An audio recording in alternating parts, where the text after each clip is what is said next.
कवी मुकुंदराज, त्याच्यानंतर नामदेव महाराज, ज्यांनी भागवतात धर्माची पताका पंजाब पर्यंत नेली आहे.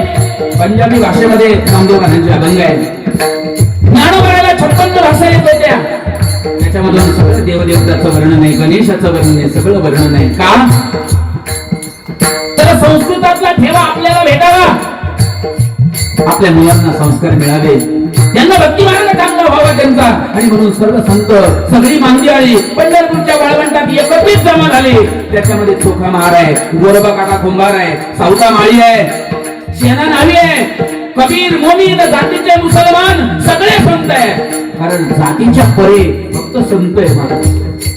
ज्यांनी कधीच जात स्वीकारली नाही त्याला संत म्हणतात. त्यांनी विचार स्वीकारला असे संत आहेत. आणि सगळ्यांनी एकत्रित विचार मांडला, तो विचार आपल्या हातात दिलेला आहे आणि तो विचार आपण आपल्या मुलांना द्यायचा आहे. गणपती फक्त बसवायचा नाही आहे, त्या गणपतीकडून गुण घ्यायचा, सूक्ष्म नजर घ्यायची आहे, बुद्धी घ्यायची आहे, सिद्धी घ्यायची आहे, ज्ञान घ्यायचं आहे. गणपती ज्ञानाचं भांडार आहे, संस्काराचं केंद्र आहे. जगामध्ये गणपतीला पहिला मान का भेटला? तो पहिली त्या ठिकाणी महाराज आई वडिलांची प्रदक्षिणा मारली आणि म्हणून पहिला मान गणपतीला. काय बुद्धिवान सिद्धी त्याच्याकडं, रिद्धी सिद्धी तर गणपतीच्या प्रज्ञाच आहे.